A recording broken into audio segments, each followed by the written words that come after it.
So I didn't realize that there are apparently women involved in your human trafficking gang. Yeah, in this organized criminal gang. So what you have to understand is this. They didn't want the case file, the evidence to be that I manipulated people by being nice to them, to make TikTok videos. That's not what they wanted. They put me all over the news. They searched every house I own in the country with armed men.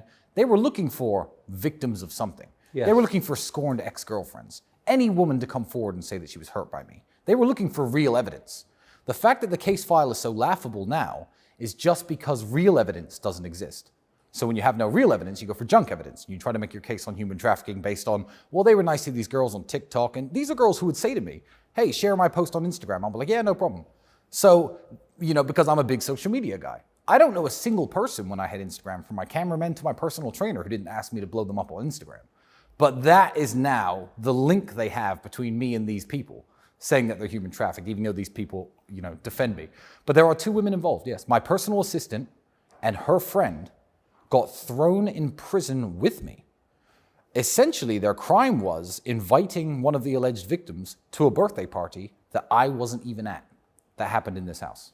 That's how they tied them in. How long were these 2 women in prison? The same 92 days. The same 92 days.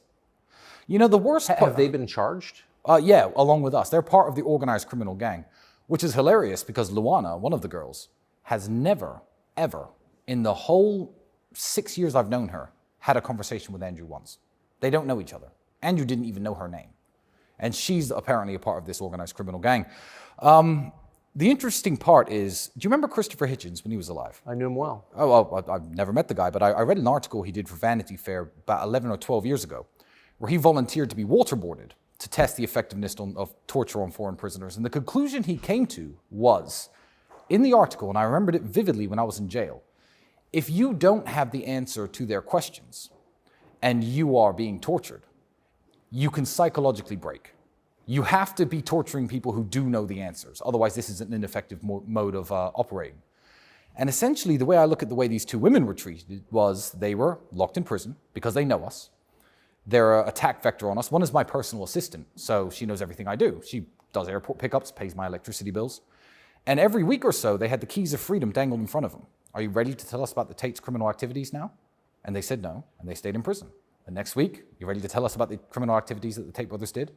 And the problem is, they can't have told the police about criminal activities that I take part in, because those criminal activities don't exist. So I see it as a method of psychological torture. I'm not mad I was sent to jail. Any notions of being angry at injustice and stuff that I truly have in my soul is for those 2 girls who went to jail with me, because they didn't deserve it. I mean, I've probably done something in my life that made me deserve something. These are 2 wonderful people. And they were sent to prison with me. One for having the crime of being my personal assistant, and one for the crime of knowing me and showing up at parties where these alleged victims who say they weren't victims were at. And they're charged in this organized criminal gang. But to be clear, none of the charges pertain to sex, no, rape, no, selling anyone, no, slavery, moving people across international borders to pimp them out. No, but that's certainly what they would have wanted. It's not the fact that, as I said, the evidence is junk because they now have to put a case together. But I'm confused as to how what you're being accused of constitutes human trafficking. Well, it's a very loose law. It's a very, But the term doesn't seem to have a real definition. No, it doesn't, especially when you understand that the Romanian alleged victims, who say they're not victims, have lived in this country for 10 to 15 years before I ever showed up here. So I'm not sure how the trafficking took place. But in a very loose way, they had to prove I was doing something with women by coercing them for my financial benefit, which is how we ended up with the TikTok story. Because the real evidence they wanted, maybe the prosecutors, maybe the people who attacked me genuinely thought I was a pimp. Maybe they did when they started this. And they assumed that the perp walk and putting me in handcuffs and walking me in front of the cameras would have women coming forward saying they were harmed. Maybe they were looking for real evidence. I don't believe if they knew that they were going to end up with this TikTok story, they would have initiated this attack in the first place. I really don't think. Why do you think they did? What do you think this is actually about? I think this is about Andrew. I think this is about Andrew. And the way to attack somebody is through his loved ones. I'm not going to say that, Andrew got me put in jail. But what a way to get to Andrew than to throw his little brother in jail and say he's part of your gang, he's a human trafficker too. Because I don't even have any allegations of misogyny against me. I've never made a YouTube video and joked about men being better drivers. I've never done any of these things, but I had to go to jail along with him. So attacking me was a way of attacking him, and attacking my personal assistant and her friend, I think, was a way of hoping you were going to turn these women into prosecution witnesses, essentially, to lie and say that we did crimes. Yeah, it's about Andrew and his message. That's all it's about. And it's the gender role stuff, you think? The gender role stuff, telling men to be men, it's just dangerous for what Andrew calls the matrix, or the deep state is trying to purport on men today. It's very interesting to think that the first man ever banned from discussion in UK public schools is Andrew Tate. Adolf Hitler, you were allowed to talk about him during World War II and after World War II. The leader of Argentina during the Falklands War, Osama bin Laden after 9/11. Terrorists, school shooters, the 7/7 bombers who attacked the subway in London. You were allowed to discuss all these people in school. The first man ever to be banned is a mixed race, a half-black kid from the projects who came up out of the projects and became a multimillionaire. Maybe they just want the working class to stay the working class. Maybe they don't want people like him opening his mouth. Maybe it's because he joked that men are better drivers than women, and he's a misogynist. I don't think it's the third option. I think it's either option one or option two. I think he's dangerous to what people want to purport on the society. And it's as simple as that. It's certainly not because I've human trafficked anyone. That's not why I was in jail. That can't be why I was in jail, because that has never happened. What was it like being in jail with your brother? Romanian jail is no picnic. But frankly, once they moved me into a room with Andrew, frankly, I quite enjoyed jail. You know, I think that when I got out, I spoke to a girl I knew, and she goes, you know, in 3 years, you'll laugh about this. And I'm like, no, you don't understand. I was laughing in jail, and I'm laughing right now. They might send me back for 5 years for TikTok theft. But TikTok theft. TikTok theft. That's what I'm officially accused of. But frankly, I quite enjoyed it. I feel like me and my brother are very busy people. We live together. We've spent every waking hour together since we were born, essentially. But we have our own lives to live. You know, I've got my daughter. I've got business to run. He's got business to run. We're both at our laptops a lot. We're on our phones a lot. We're on our devices a lot. I said to Andrew after the first month, I said, you know, we may have had more meaningful conversations this month than we would have potentially had this year if we hadn't been sent to jail. So I feel like our relationship is stronger than before. And there's no universe where I can't make Andrew laugh. And you have all the time in the world to play your stupid jokes. So every time someone didn't want to smoke a cigarette, you insult him, you call him names, that's what guys do. Andrew would go out to visit the doctor or the lawyer, etc. I don't know if he's going to be back in 10 minutes or in an hour. And I'd open a pack of cigarettes and stand by the door like this. So the first thing he does when he opens the door is me forcing him to smoke a cigarette. I had all the time in the world to play jokes on him. So I still don't see it as such a negative thing. And people will call me crazy. But it was me and my brother drinking coffee, smoking cigarettes, talking. You know, we have an innumerable amount of stories and experiences and ideas, and he knows things I don't. I know things he doesn't. I'm a Christian, he's a Muslim. We have ideas that conflict, and we debate because we're smart. And I really think it brought us closer together. What was it like to be off your phone for 9 months or 90 days? 92 days. It was, you get used to it very quickly, but you have nothing to do with your hands. That's the problem. My cigarette's gone out. That's why I started smoking. But everything became entertainment. I don't like junk food. I don't like sugar. Andrew would get a chocolate bar from somewhere. You want half? Yeah, fine. Because that was fun. New sensations became entertainment. We had a bottle of mouthwash. We didn't use it every time. Every 4 days, I'd use some mouthwash. It would kind of make me smile because it would remind me of life outside of prison. So in this world of constant bombardment and constant stimulation, you find an appreciation for the things in life that you overlooked before. A handshake, a hug, a joke. And I appreciated those things much more now that I've come out of jail than I ever did before. What an interesting take on it. Did you meet anyone interesting in there? Interesting. Define interesting. I met people, to be fair to the Romanian justice system, it works the way it does because Romania hasn't got much money. If you arrest some guy because you suspect he's been breaking into cars, for example, and you can't hold him without evidence and you let him go, you'll never find him again. He'll go back to his village and you'll never see the guy again. So there was one kid who was in jail for looking in car windows, essentially. We're going to investigate this guy month after month after month. Couldn't afford lawyers, was just sitting around in jail. So people had very interesting stories. I met heroin dealers, real human traffickers. I mean, like actual human traffickers. I'd go to court, and the policeman who would escort me would say, "Oh, they definitely got to let you out." And I say, "Why?"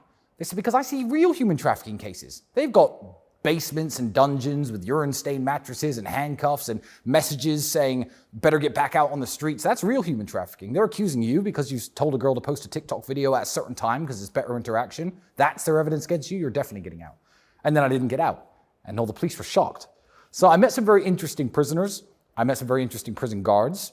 Yeah, but... What were the guards like? The guards were very good people. Really?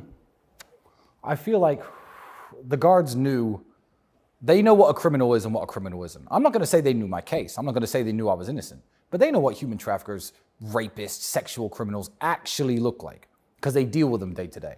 One of the policemen was telling me a story of after a day in court, he had to stay in the police van. His hands were shaking because he couldn't escort the guy back into jail because he said I was going to get on my nightstick and break his teeth in because he saw what the guy had been doing to children. You know, these guys know what real criminals look like. And a lot of them just wanted to make sure we were okay. They didn't want anything bad to happen in the prison.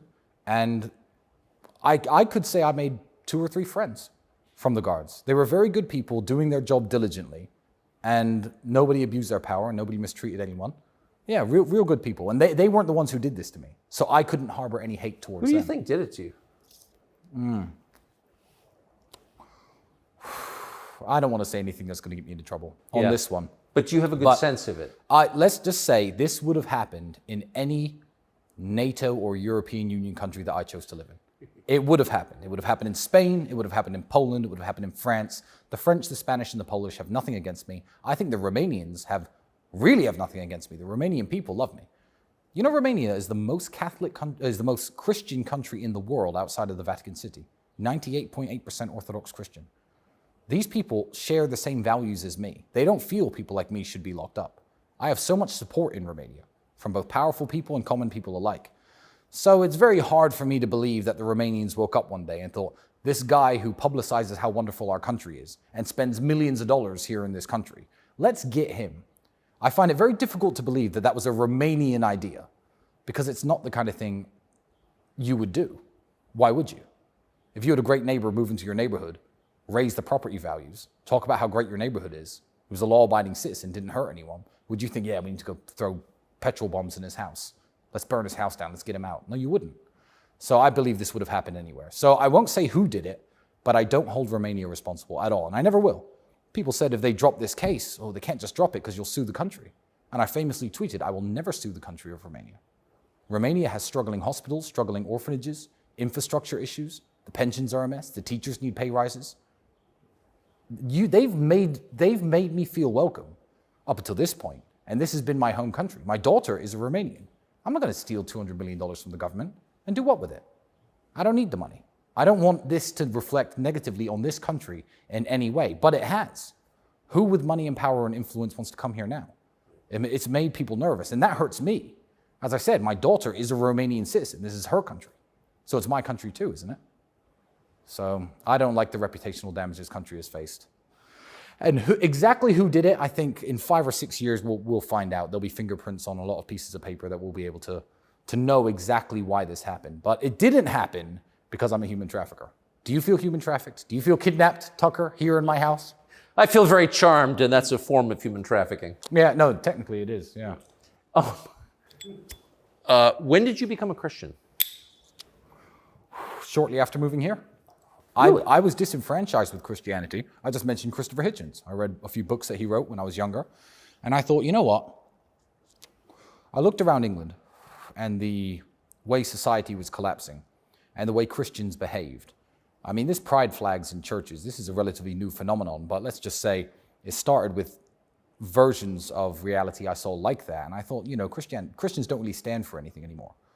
I challenge any atheist to walk around Romania and just insult Jesus Christ to the normal Romanian man. People say, oh, well, if you insult the Prophet Muhammad, peace be upon him, the Muslims will punch you in the face. Go and do that in Romania and insult Jesus. The Romanians stand for something. And I saw how Christianity holds this country together. You couldn't wear that watch in London. Walking around London with that watch and no bodyguards could be a death sentence. You could get as drunk as you like by yourself in any bar in Bucharest with that watch on and no one's going to steal it from you. The Romanian people are good people, and Christianity is what helps hold the society together. Also, the maternal grandfather of my daughter is an Orthodox Christian priest.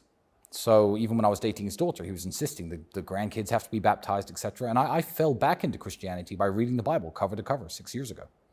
And it opened my eyes to what I was standing against as an atheist. And I thought, why would I stand against this? And then look at atheists.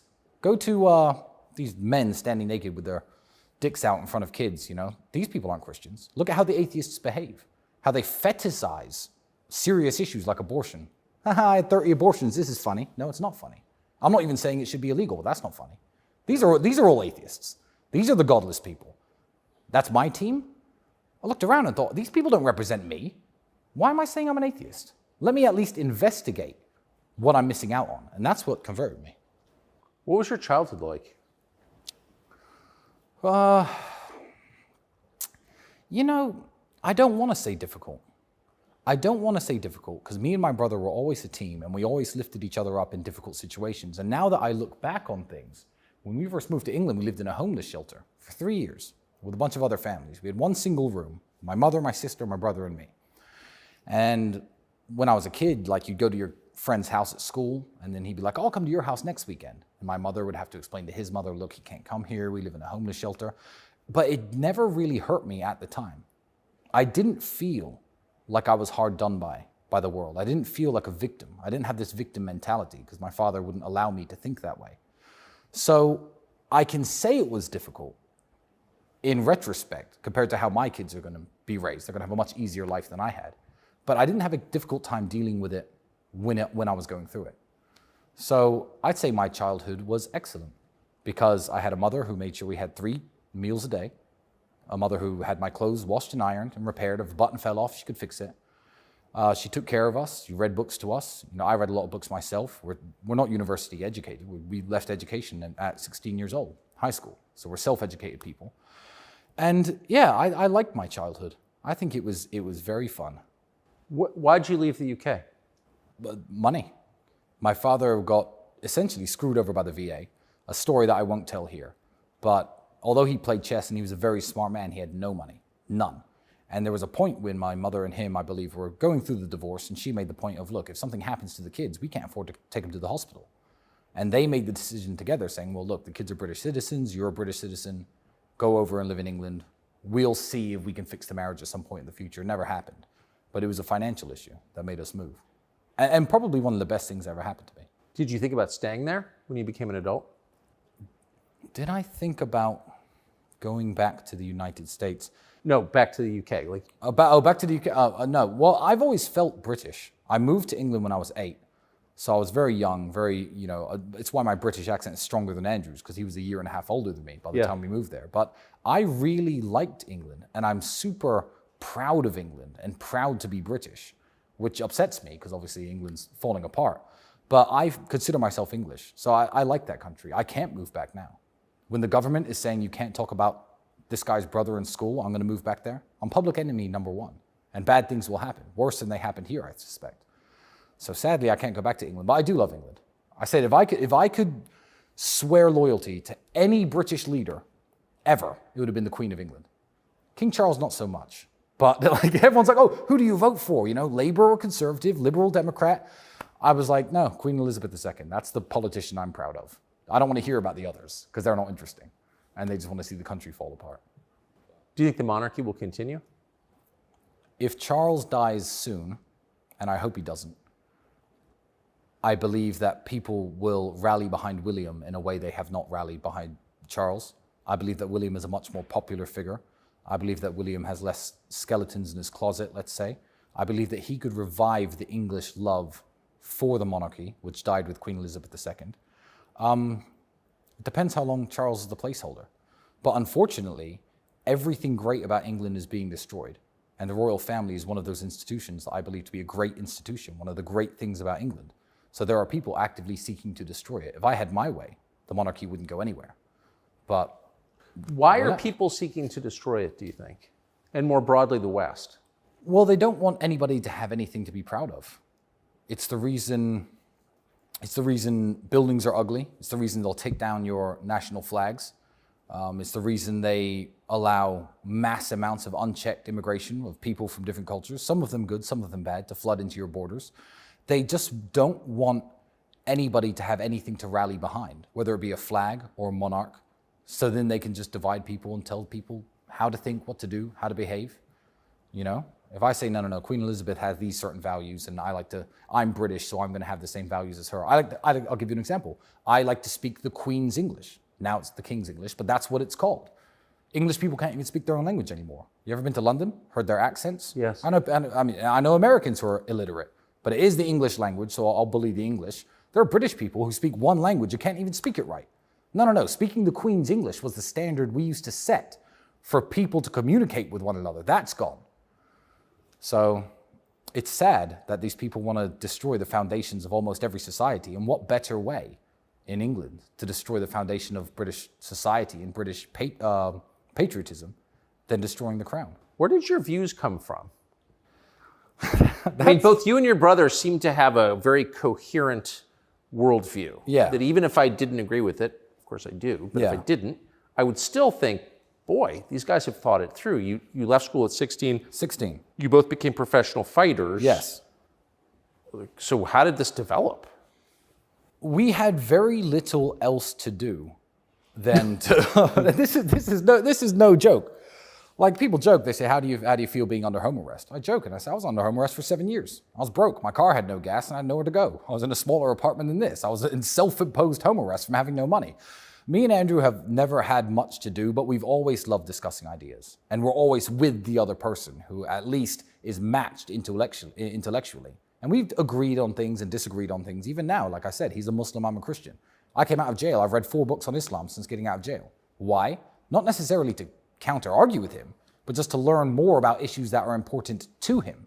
We read books on history, and I think if you have a very good understanding of history, you can understand the problems in the modern world. Yes. And that's a massive problem. I get mad at Romanians for it. Romanians don't know their own history. And I'll literally get mad at Romanians for not knowing their history. Like medieval history or like Ceausescu history, recent history? Even if you take World War II history. Yes. For example, every single Romanian city and Romanian village has a little war memorial in the middle, listing all the names of the people who died. I say to Romanians, where did these men fight? Where did they die? Nobody knows that when Paulus's army approached Stalingrad, I was about to say they died in Stalingrad. Exactly. His entire rear guard was Romanians and Italians. That's exactly right. And Zhukov's counterattack, out of 259,000 Romanian soldiers, 139,000 died in that counterattack. And then the rest got dragged into Stalin's Russia and never came back. And when Romanians don't know that, I get offended. I'm like, how can you not know that? How can you be proud of being a Romanian and drive past that monument every single day and not know where those men fought and died?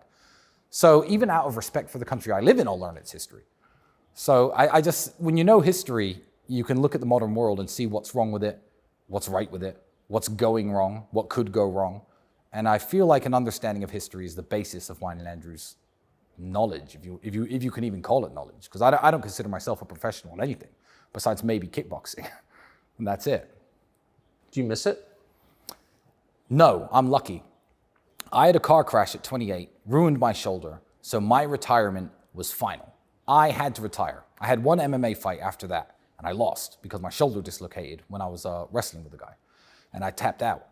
Obviously, the haters love to watch that fight and be like, oh, look, he tapped out for no reason. I was trying to push the guy off. My shoulder slipped out of place. So I don't miss it, and I'm very lucky that I'm in the position where, like with prison, I see good in every situation.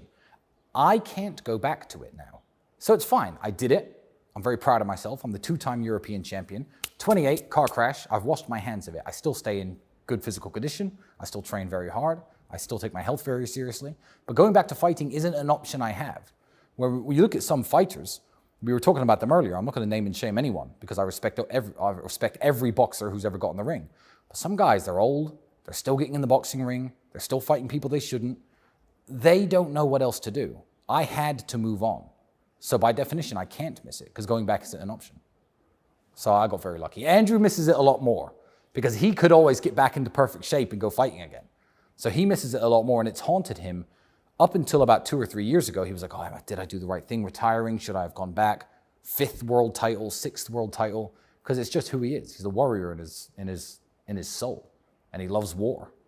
But war can be just, and war can be noble. It doesn't have to be, what we typically think of as war. Andrew's at war with the world, and he always has been. Andrew 14, 15 years ago, I'd watch an internet debate.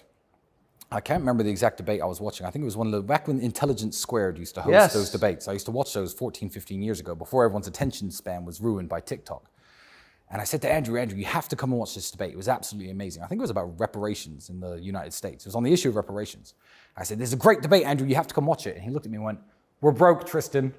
I said, what? He goes, you're sitting there watching debates. We have no money. How are we going to pay the rent? We are broke. He was furious. And he was always at war, like singularly focused on becoming successful in every single metric, which was very cool because then it inspired me. I was like, yeah, what am I watching debates for? I don't know how to pay the electricity bill to keep watching these next month. Let's get to work. So he's always inspired me a lot, but he's been at war with the world in a very healthy and positive way. Have you guys always lived together? Yeah, always. Always. From living in my mother's house to moving out together, and I don't know why I wouldn't live with him. And people say, like, oh, it's weird you share a house. I've got 9 bedrooms. You've seen this place. If I want private space, if I want to sit by myself or, with my girlfriend or, I've got plenty of room to be alone. But he's always... Why do people say it's weird to live with your brother? I have no idea. I feel like Western society, the ideas that are purported to young men to divide, if you have 3 or 4 brothers in a family, go to different universities, study different things, pay a bunch of different rents to a bunch of different people. The idea, which is more Middle Eastern, of pooling your resources and keeping the family together is not something the West pushes anymore. Have you ever heard the expression, never mix family with business? Oh, of course. Why? Every penny that me and Andrew make goes into joint bank accounts. We've shared all of our resources forever, since we had no money to now we have a lot of money. Why shouldn't you mix family with business? Who else are you going to trust? Oh, I agree. The man I grew up with and knew my entire life, or some guy who I met last year? Why do they say that? For the same reasons they do everything. That destroys the nuclear family, the modern society, the idea of men being close friends and being, respectful to one another and working together as a team. They want you all divided. Because when you're fighting an individual war against your life, the struggle, your bank balance, maybe your wife, your kids who don't respect you, when you're fighting that individual war, you're never going to unite and fight any kind of war that you need to fight together. Even in Romania, look, 1989, there was a massive revolution here. Yeah. Say what you want about communism and Ceausescu, and I hate communism, and I don't want communism to come anywhere, neither do the Romanians. But Romania is a traditional society, a Christian society. Nuclear family is very, very important to them. Family values are very important to them. How many drug addicts have you seen on the streets? None. Zero. Why? Because if a Romanian becomes a drug addict, his parents, his grandparents, someone will take him in, get him off the drugs. That's the backbone of society. We have zero funding here. That's why I'd never sue this country. Zero for anti-drug programs, mental health programs. How many crazy people are harassing you when you walk around? None. There we go. The family is very, very important. And I love Romania. So yeah, and they throw revolutions when they don't like something. They overthrew the president 6 years ago. They'll get together and say, no, we've had enough. Well, they shot Ceausescu and his wife. They shot him and his wife. Indeed, they did. Execute him. But I'm not a fan of communism, and neither are the Romanians. But Ceausescu wasn't, if you know about his life, he wasn't necessarily an evil man, but he was a completely uneducated man. It's easy in 2023 to say communism doesn't work. I know it doesn't work. You know it doesn't work. It's 1945, Romania. Communism's a new idea. Everyone's broke. Maybe we should try this. Some of the people who got into it and bought into it didn't necessarily do it with the worst of intentions. Right. Anyone pushing communism today is either thinks they're working under good intentions because they don't understand history at all. Like I said, lack of understanding of history. Or they're evil. They're truly evil because we know it doesn't work and we know how it ends up. Why do you think, and it seems to target the family first. The separation of the nuclear family gives the state the ability to raise your kids. and my brother's probably touched on this, the moment there's no father at home, the moment the mother's busy working, not at home cooking meals and raising the kids and reading books to them like my mother was, then who's raising your kids? The school, the internet, the television, whatever ideas we put on those are the ideas the kids are going to grow up with. We don't want dad out working and mom at home with the kids 24/7. No. The mother of my kids, call me sexist if you want, never has to work again. She can have passions. She can have interests. She wants to learn the violin, the piano, dance, ballet. She's a former gymnast, one of them. Go and do this. Good. You do what you enjoy. Don't worry about the money. I'll make the money. Pursue your passions because I want you at home with the kid. That's what I want. And people call me a misogynist and they call me sexist for it. Why? I've chosen her. She's obviously a good woman. I want her raising my daughter. I don't want her in a daycare with God knows who. Luckily in Romania, I'm relatively safe from that, but I mean, I've seen some questionable people working in your daycares in the United States, and it makes me very worried. Yeah, nobody cares anymore. What do the women in your lives think of your relationship with your brother? They think it's beautiful. The only type of woman, they come around to it very quickly. I feel like even if they're like, oh, you're 35 almost, and your brother's 36, and you live together, they'll find it weird until they see our relationship and see how we interact with each other and see how we live and see how we work together. They'll find it weird up until that point. I've only ever had Western women call it weird. I've only had, because Eastern Europeans have a different kind of mindset. They get why two men would work together and team up. In England, I've had English women say it's weird. We've had women try to get in between our relationship throughout our life. I don't know why they even tried. It's stupid. But it hasn't worked. But I also feel like, I mean, throwing me in jail, the authorities here, or whoever was attacking me, certainly underestimated our relationship. They thought Andrew was going to, I don't know, say something he shouldn't to get me out of jail. They thought I might roll on him to get myself out of jail. I don't know why they thought throwing us all in jail and saying we were a gang was a good idea. But you try to find weak links in a group. And also the fact that my personal assistant, God bless her, didn't lie about us to get herself out of jail. Mine and my brother's relationship, and I want to make this very clear, inspires the other people around us to loyalty. I have such high standards of what loyalty means because I have Andrew, that I expect absolutely nothing less from my friends. I mean, you've seen this house. There are men sitting around this house. They've flown across the world, 24 hours, some of them, to come sit on house arrest with me, as opposed to enjoying their lives and running their businesses or seeing their kids. They're here with me. The loyalty we have for each other translates into every other aspect of our lives. I feel like we get more loyalty from women. We get more loyalty from friends. We have a standard to measure loyalty against, and it's a standard that's 100%. So that's a beautiful thing about our lives as well. So that it works. It helps everything. How much of the media coverage of yourself and your brother do you read? Quite a lot. But I know what the articles are going to say based on who says them. You know, and I've heard fans of mine raise some quite legitimate questions about the webcam studio I used to own. Was that human trafficking? We can cover this in a minute. But I tried to read as much of it as I can, especially when I got out of jail, because I wanted to see where the land lays. But it's the comments section that overwhelmingly tell me the consensus of people. The most violent hit pieces can be made against me. The worst interviews, trashing my name, saying I'm a danger to society. I shouldn't be around anyone. I should be locked up forever. It's the comment section on those that tells me the true measure of who supports me and who doesn't. Because the people who hate me are just loud. They're very loud, but I don't think they're very big in number. Because the comment section trashes them, even on their own matrix media, mainstream media articles. The BBC will post an article. BBC people who subscribe to that page and like the BBC watch that video. The comment section trash them. So that's what makes me happy. It's the comment section. So keep up the comments, guys. Why is BBC so single-minded in its attacks on you? Well, don't look at BBC. I mean, you know this. You can't look at BBC as a media organization. What funds the BBC? The TV licensing fee, the UK taxpayer. It is the government's propaganda branch. When there are big riots in London, the BBC doesn't cover them until 3 days later. They don't want to inspire people to go down to London and protest. It's not a news organization any more than it is a government-funded agency for telling the British people what to believe and what to think.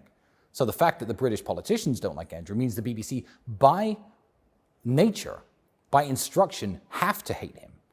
A journalist who likes Andrew would not be allowed to come here if he worked for the BBC and ask fair questions. Questions like, you haven't been convicted of anything, why did you spend so much time in jail? That would be a very normal question to ask him. They're not allowed to. They are the government's propaganda arm in the way that the North Korean television station is the arm of the North Korean propaganda arm. It's funded by the government, it's run by the government, it purports the government's ideas, no matter what they are, and Andrew Tate is a danger to society for some reason. So that's why the BBC hates him, because the government hates him. What else is the BBC? Do independent journalists hate Andrew? No, almost none that I've met. So, when you say that even some of your supporters have questions about your webcam business, what is that? What does that mean? So I'm glad you asked that, because I'd actually like to clear this up. Andrew is a Muslim and I'm a Christian. In a previous life, me and my brother used to run a streaming company, essentially, where pretty girls would stream online and talk to dudes online. There was some nudity involved. And it was a studio, essentially. The girls worked for my company. They had contracts to work for my company. They got paid very, very well. And people were like, they were involved in that business where they recruited women. Is that what they're investigating for the human trafficking allegations? No. No. The human trafficking charges filed against me, because they called the women who used to work for me. Yeah, great boss, I made some money, my life has moved on, and they hung up the phone on the police. The charges are that in 2021, I recruited friends of mine by brainwashing them to steal their TikTok money. If the police could have found a link between anything illegal and any business I've run, from my webcam studio to any company I've ever run, they would have put it in the case file. It simply does not exist. So that's not connected at all to the charges? Not at all. The webcam studio was shut 4.5, 5 years before I allegedly started this kidnapping gang. So they're not connected. So you do not run a web business now? No, absolutely not. And also, none of the alleged victims are girls who've ever worked at my streaming company in the past. There's zero connection at all. But I get why well-intentioned fans of mine will be like, oh, well, he was talking about this business he used to run. Was he trafficking those people? That's a very fair question. It's a very fair question. But there is no connection at all. And the case file will eventually come out. The charges and what I'm accused of will come out. Is there any money that's been made in the case file? $1 from illicit activities, even from TikTok that reached my bank account. Is that in the case file? No. So you guys don't make money from TikTok, even though? No, I mean, we have people who put ourselves on TikTok to kind of spread our own message. Do we directly or indirectly make money from promoting ourselves on TikTok? Maybe. That's not human trafficking. Did I traffic myself? Is Andrew trafficking himself? No, but we make no money from TikTok, and we make no money from anyone streaming on TikTok. And I certainly wouldn't need, I don't know how much TikTok influencers make, but I certainly wouldn't need to brainwash people to steal amounts of money like that. Do they make $100 million? All right, let's get into the brainwashing business, me and you. Let's go. There's money to be made. But that's simply not the case, is it? So to believe that these charges are true, you have to understand that I'm already a father. I'm already a retired sportsman. I'm already a public figure. I'm very well known. 1 million plus followers on Instagram. The whole world knows who I am. Now's the time to risk it all and start brainwashing and kidnapping people for money from TikTok. That's what you have to believe my thought process was. And I may seem unorthodox or unconventional to people who may speak to me, but I don't think I come across as insane. And you'd have to be insane to do that. It doesn't even make any sense. You're accused of kidnapping as well? Well, when they first put me in jail, the word kidnapping was used on the news all the time. Yeah. The official charges now say coercion, so being nice to people. That's what's in the charges. I'm nice to people, and that's how I've kidnapped them, one way or another. But you're not accused, and I'm speaking specifically of the accusations, you're not accused of locking someone in your basement or physically holding someone captive. This house is allegedly the crime headquarters of my criminal organization. If this TV were on, if you were to walk into this room and look at my TV, I have CCTV cameras all over the house. That was the first thing the police took. And when they took it, I said, thank God, guys, watch this and let me go. It's done. You have a year of footage, every angle of my house besides the bedrooms, the entrances, the exits, the gates in and out, everything that happens by the pool, in this living room. You find any illegal activity there, good, yeah, lock me up. But the fact that nothing that they could put in the case file contains 0 of my CCTV images. 0, not one. So they took that, watched the whole year of my life and said, this isn't relevant, and threw it out. But the fact that that's absent of any crime, if I had a friend who sniffed cocaine on this table, that would be in the case file. If a girl tried to leave once during a heated argument and I'd closed the door and done this on camera, that would be in the case file. And you're sure there's no footage from within inside your house? The police have it all. I have it all backed up. I might just release it to the whole world, but then people will know too much of my business. But I could release the footage. It'll be the world's most boring TV show. It's people sitting around here, talking, smoking cigars, having fun, watching TV, watching movies. They saw all of this. That CCTV evidence, whether they send me to jail or not, exonerates me. Imagine you're a criminal running a drug smuggling ring, for example.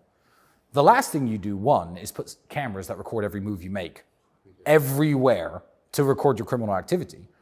But two, if you were guilty of drug smuggling, or whatever they accuse you of, or innocent of drug smuggling, that camera footage would either condemn you or exonerate you. And that's not included in my case file. A whole year of CCTV from every single angle. I'll show you the cameras afterwards. Amazing. You'll laugh. You'll laugh. It's funny. So you said you would never sue the government of Romania. Never, ever. But they need the money more than me. But it's news organizations that have called you a human trafficker, implied that you're a pimp or a white slaver or whatever. You know, you had sold human beings. Yeah, there are a lot of people who have to be dealt with in a legal way. I don't want anyone to misinterpret that as a threat. But essentially the answer is this. I was asked by a friend, do you think you'll get justice? And I said, what, you think if they drop this now and just say you're free to go, that's justice? After what my family have suffered, after my daughter suffered, after me being locked up in a prison, after me being deprived liberty in my house, the damage it's done to my business, my international reputation, my mother, these two women, you think if they drop it now, that's justice? No. God is the ultimate arbiter of justice, and he will make sure that I do get justice, and I will have justice. But this case file disappearing is just the beginning. How is that just? 1 year and a half I've been labeled a human trafficker. They've been calling me a human trafficker for 1 year and a half. When you have a daughter who's 2.5 and she's banging on the door, screaming to go outside and play with the other kids, but you know you can't let her go outside because if she does, the other kids take their parents in. The other parents take their kids in. She has no friends. I bought her a dog. She's crying her eyes out. She used to be able to play with the kids in the neighborhood. Now she can't. What about her? Is it justice to drop this file now? No, people will have to pay. Legally. Don't cut this up and say I'm making threats to anyone. People will have to pay. And they will have to suffer the consequences of the legal system. And I also believe that you can't do such an evil thing to people without suffering some type of retribution from the Almighty. So good luck to them. And I hope they can sleep at night because I wouldn't be able to. So Elon Musk, Mark Zuckerberg, some talk that they may square off in the ring, a ring you're familiar with. Yeah. Will it happen? If it does, who wins? Here's what would happen.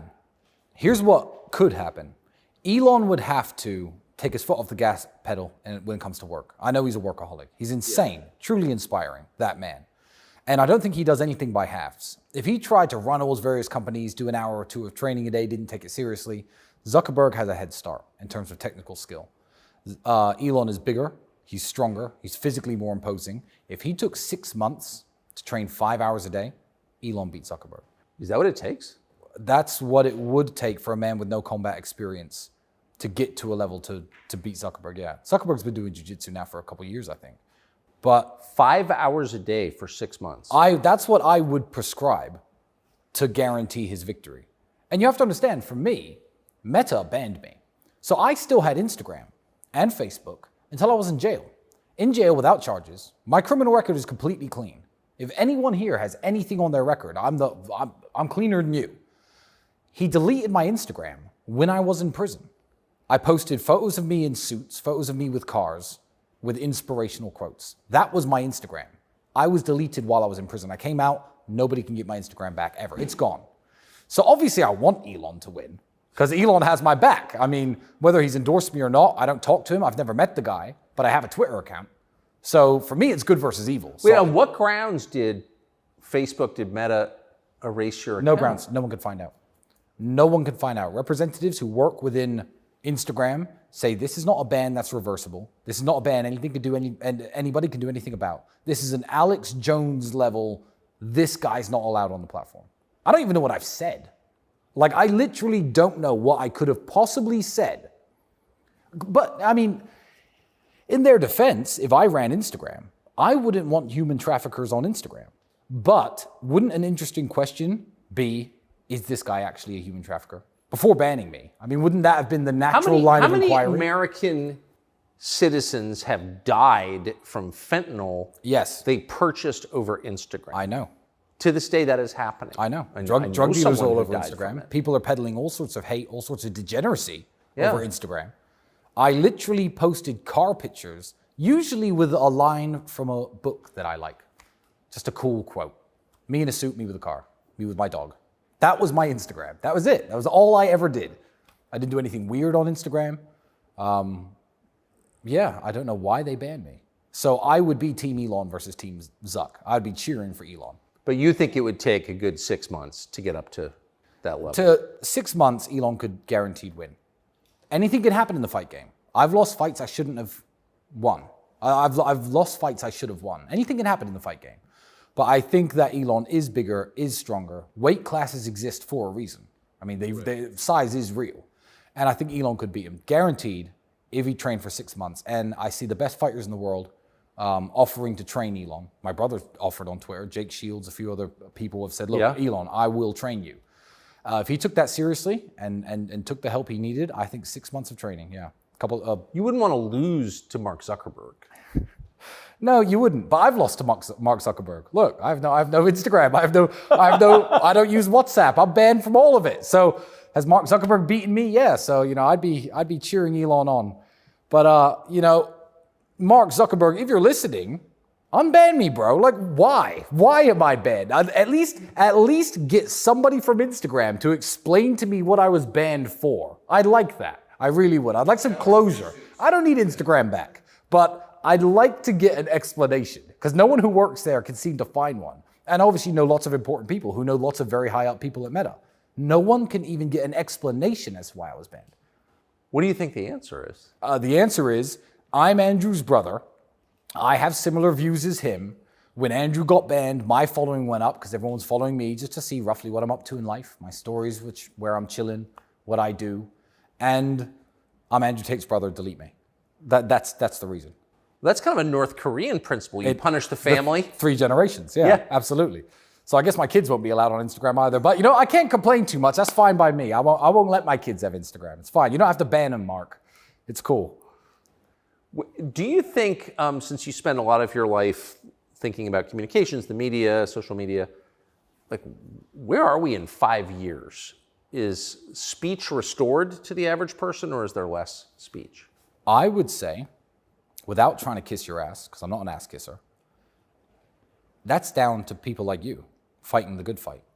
Depends on the American political climate, which obviously you have a lot of sway over, and America is the king of the world, whether anyone likes it or not. I believe it's the negative ideas from England and America that have certainly made this happen to me. Yeah. Also, my case is important for countries in Eastern Europe. Obviously, Romania is a big ally of the United States, has been for a very long time. They have a very good relationship with the United States.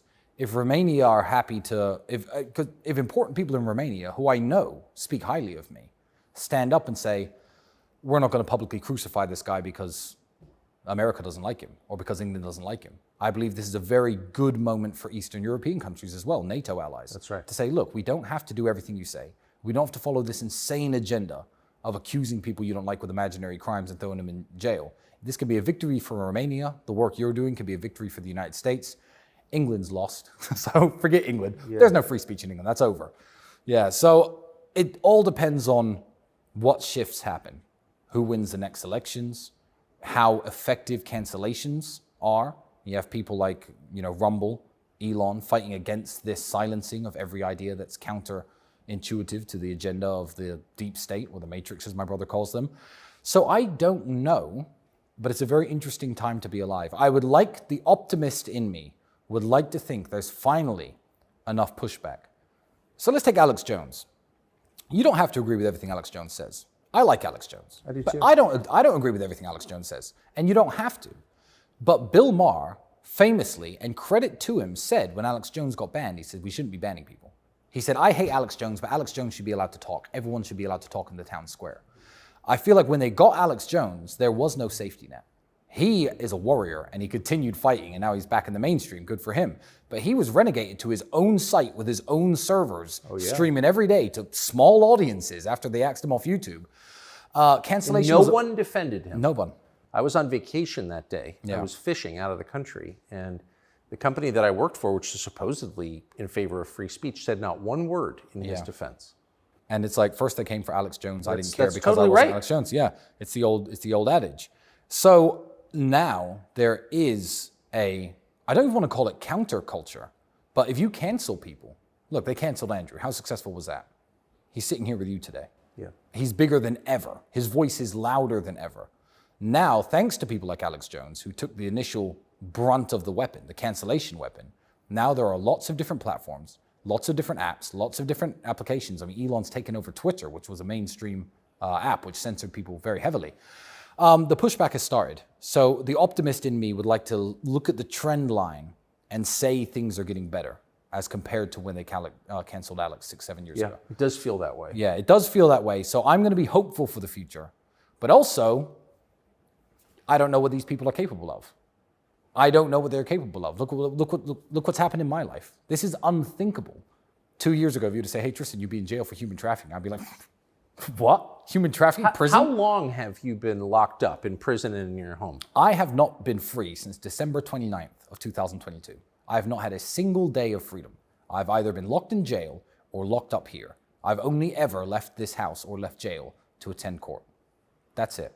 And that's a very long time. Think of everything you've done since just before New Year's. Think of all the places you've been, all the people you've spoken to. Since last year? Yeah. I've been locked in a jail cell with criminals or locked in my house. So when you finally do regain your freedom, yeah, what are you going to do? You know, I'm just going to continue to do what I was doing before. No, but what's the physical, like, if I said you can leave your house right now, where's the first place you'd go? You know, I think work comes first. I have documents and papers I need to sign in the Middle East for various reasons. I'm not going to broadcast them here because it's another avenue of attack. I have paperwork I need filling out. I just need to be able to live my life. I mean, for a man like me, and I've explained this in court to the Romanian judges, 2 of them which let me go, wonderful women. They let me out of prison. They put me on house arrest. I said, this isn't just some preventative detention measure, because I'm not some drug dealer who's now not dealing drugs because I'm now in jail. I'm an international businessman. You want to know how much money I make and why? Let me come here tomorrow with paperwork and show you. I'll call my accountant. This is why I'm rich. There's no human trafficking. But when you take a man who is an international businessman, who has to travel, who has to meet people, who has to talk to earn his living, and you lock him in the way that I've been locked up, I don't even want to guess how much money this has lost me. I don't even want to get upwards of $50 million, for sure. Cost me and lost me. But I need to just get my life back in order and also enjoy it. I will appreciate things much more after being in jail. So I'm going to continue living the same life as before. Where would I go? I don't know. The Middle East? Maybe England. I need to visit my tailor. I've got a bunch of suits being made, but now I'm scared of England because I know England's my enemy. So what, am I going to go there and get arrested for, I don't know, hate speech? I don't know what they're going to arrest me for. But when people say, oh, they can't just arrest you and throw you in jail for no reason, yes, they can. And I know they can now. They'll just make up reasons and they'll get the BBC to talk about them. So you're a Christian, you're an American, you're a British passport holder also, but you spend a lot of time in the Middle East. It does seem like there's a movement, the center of gravity is moving toward the Gulf. Well, they understand on a base level the issues that truly affect society's downfall. Go and try and buy drugs in the Middle East. I dare you. I dare anybody. They know that when you let morality slip, society falls apart. I can drive my $5 million car around the Middle East with a $2 million watch on. And I can go to various cafes, bars, have a few drinks, leave the car there, walk home, leave the car unlocked. No one's stealing it. Because they deal with crime and immorality in a very serious way. So I think a lot of people... Because they're serious things. Absolutely, they are serious things. And a lot of people with money, where New York back in the 1970s, 1980s maybe was, and California, probably the best places in the world to live, quite literally. Now you've got a billionaire living in New York or a multimillionaire living in New York. He's older, he's retired, but what, he can't walk the streets at all? He has to stay in his apartment. He needs bodyguards to go to the store, the supermarket. He's like, why not Dubai? What does Dubai have? What does New York have that Dubai doesn't? Dubai has everything. It's a wonderful place. The United Arab Emirates is a wonderful place. And Saudi Arabia has opened up recently. And give it 5, 6, 7 years, they've got the money. Saudi Arabia is going to have nice, clean, beautiful, pretty, safe cities that every millionaire or billionaire in the world can enjoy. And they can go there and enjoy the amenities and live their life without the threat of some psychopath on the subway trying to attack you. And then if you defend yourself, what happens to you? Maybe 20 years? We're about to find out. In 2 cases. It's sickening. So I think that and I'll give the credit to religion. I'll give the credit to the Islamic faith. They don't want that bullshit in their country. They don't want their kids being taught immorality in the schools. So if you want to have kids and you're a very busy man, maybe your wife's very busy too, and you want a comfortable environment where you know that your kids can go to school and learn things like math and history and geography. I know, crazy, right? Without drag queens reading stories to them, you can go to the Middle East and be assured of what's happening to your children, to your family, in your home, on your streets. I get the massive push. I get it. And there are different places in the world, like America was, hopefully will be again, but certainly was in the 70s and 80s, when people from even this country right here, which was a shithole back then, wanted to go to America, see the Statue of Liberty, come across on a boat, start a new life for themselves, live the American dream. I feel like the dream of the West is dying. And people are just like, well, where can I live the dream? What's the dream? Nice, happy life, beautiful wife, healthy kids, good health care, safe, schools are fine, mass crime doesn't exist, drug use isn't prevalent. It's crazy that that's now the dream, isn't it? Isn't it sad what's happened? And to use a very famous slogan, I really hope that somebody can make America great again. It's a very good slogan. But even I haven't liked the United States in a long time. I go to the United States, I feel unsafe. I feel unsafe walking around the streets. I see the pandemic of homelessness and drug use. And I'm like, how is this the capital of the free world? I look at the leadership. It just makes me sick on every level. So, the Middle East is the place to be for now. Maybe one day, in 20 years' time, America will be the place to be again. And as an American citizen, I'm hopeful for the United States. I am hopeful for it. But it's people like you who are fighting the good fight, so I appreciate you a lot. And there are very few men who I'll ever meet who I'll say, I admire you or I'm a fan of yours. But I will say that to your face right now on camera. Well, I appreciate it. I admire you a lot. Thank you for that. Yeah, no problem. Amazing. Thanks.